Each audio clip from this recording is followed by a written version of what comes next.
Hello दोस्तों, veterans नमस्कार। मैं दीवान सिंह। मैं आपको बताना चाहूँगा कि जो अप्रैल के महीने में यानी 22 अप्रैल को जो 30वां अधिवेशन हुआ EIBA का, उसमें जो हंगामा हुआ, अब उसके धीरे धीरे पंख निकलने लगे हैं। और ये लेटर है bank of Baroda workers organisation Karnataka का।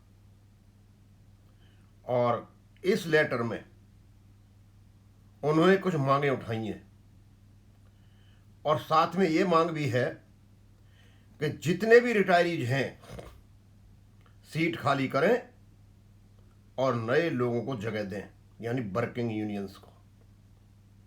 ये पढ़ के बताऊंगा मैं। और भी कुछ मांगा है उन्होंने। और मैं आपको बता दूं, ये सारा का सारा वजन वेंकटाचलम ने, क्योंकि दलाल आदमी ने सब चीज़ों को जानता है, PR मेहता पर डाल दिया। लेकिन असली वजह थी इस हंगामे की कि जनरल सेक्रेटरी की रिपोर्ट का अनुमोदन नहीं होना। इस सारे के सारे ऑफिस बियरर जो पैसे का उल्टा सीधा हेर फेर करते हैं वो तो पास कर लिया, लेकिन जनरल सेक्रेटरी की रिपोर्ट पास नहीं हुई, सहमति नहीं बनी। तो इस दलाल व्यक्ति ने सोचा कि चलो हंगामा ही करा देते हैं, और ये मिलकर हंगामा कर दिया। और अब उसको कवर अप करने में लगे हैं धीरे धीरे धीरे धीरे धीरे।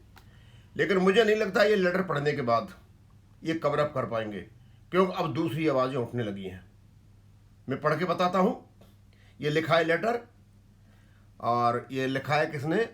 Mallesh MC, general secretary. किसको लिखा है? 11/5/2026 को the general secretary AIEA, central office, Prabhat Nivas, Singapore plaza 164, Lingi Chetty street, Chennai के लिए लिखा। डियर सर, एब्रप्टली कंक्लूडेड और adjourned 30th conference of AIBA at Bengaluru. अब पढ़ के बता देता हूं मैं, इंटरप्रिटेशन बाद में करेंगे, टाइम रहा तो। In the above connection, we would like to submit our views that though the 4 days conference of AIBE started with a good note and 3 days proceedings were carried out strictly as per the notified agenda. However, the fourth and the final day's proceedings from the beginning itself was unbecoming of AIBA's history.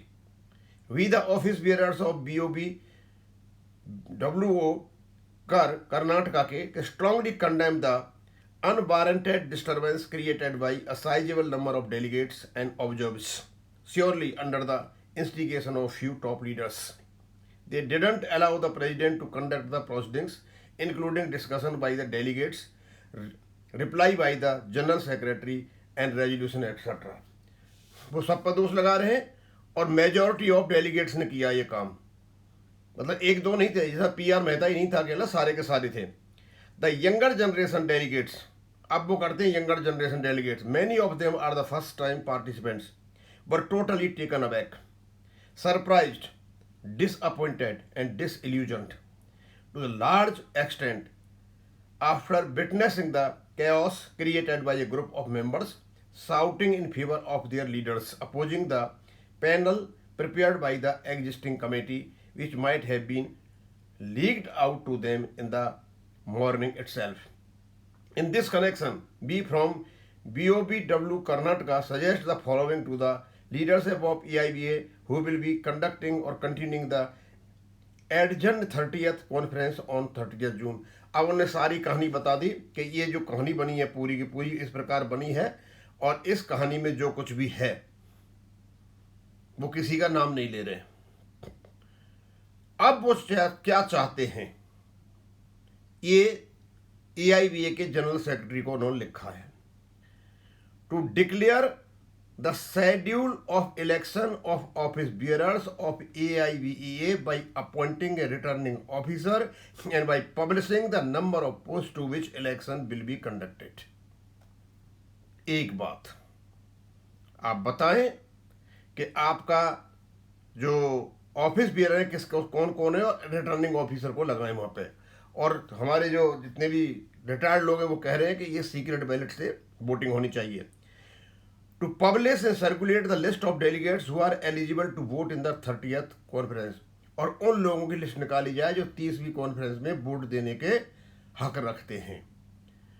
दोस्तों, इन दो चीज़ों को कहने के बाद उन्होंने जो कुछ कहा है, अब यहां से शुरू होता है। Further we urge upon the leadership of AIBEA to make eligible only serving delegates और members to contest for the post of office bearers. Venkatachalam को कहा गया है कि कुर्सी छोड़ो, केवल और केवल जो सर्विंग लोग हैं, सर्विंग डेलीगेट्स और मेंबर्स ही कंटेस्ट करें इलेक्शन को, और ये रिटायर्ड वाले एक भी नहीं आए।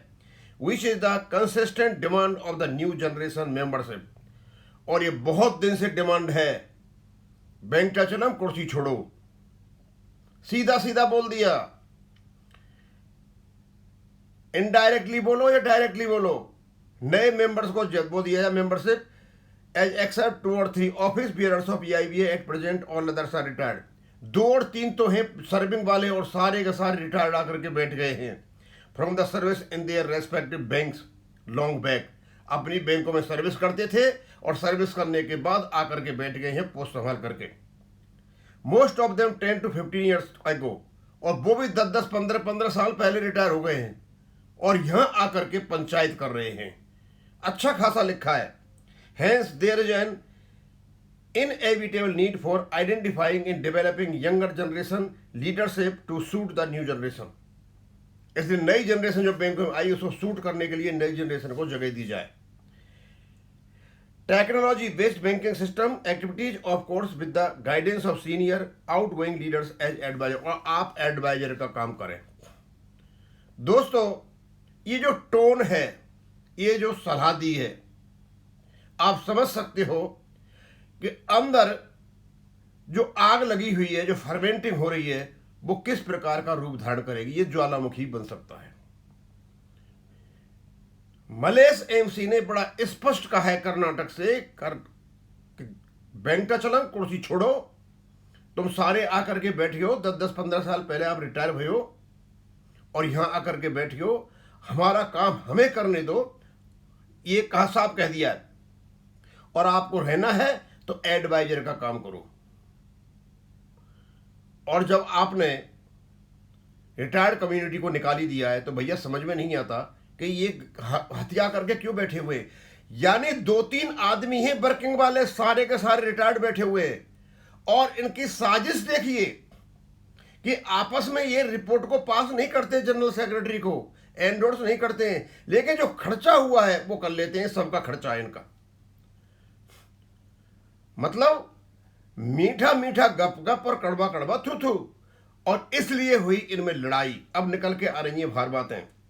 We once again reiterate that the above suggestions are the combined use of all office bearers of BOB Karnataka. The same is forward to you for your favorable consideration with a realistic and practical approach, keeping in mind the expectation and aspiration of younger generation membership, which commands very large percentage in the all member of AIBA। भाई Mallesh MC साहब, ये बताइए मुझे आप, चलो आपने letter तो लिख दिया भाई, क्या तुम आप किसी के गुलाम हो क्या?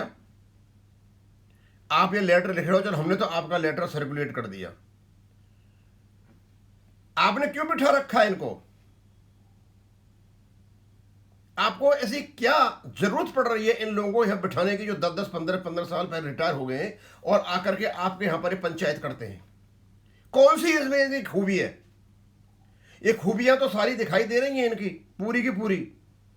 8 लाख पेंशनर्स को इन्होंने खून के आंसू लुढ़ा रखे और 3 लाख को मार दिया। ये मर्डरर्स हैं ये।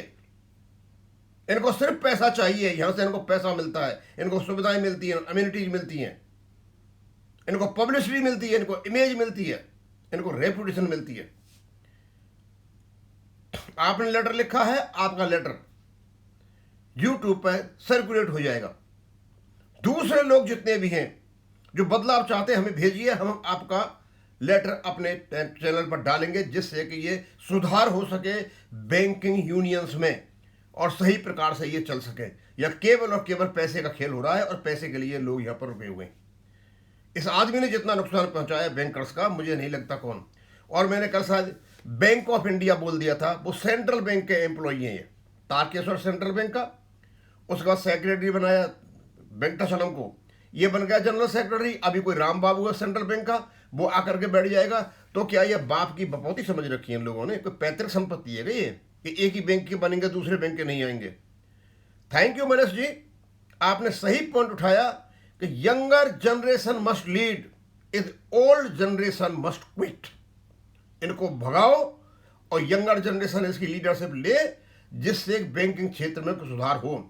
अदरवाइज ये एक दिन सुधार नहीं होने देंगे, ये अपने धंधे चलाते हैं। अब इसको मैं यहीं खत्म करूंगा। थैंक यू, धन्यवाद।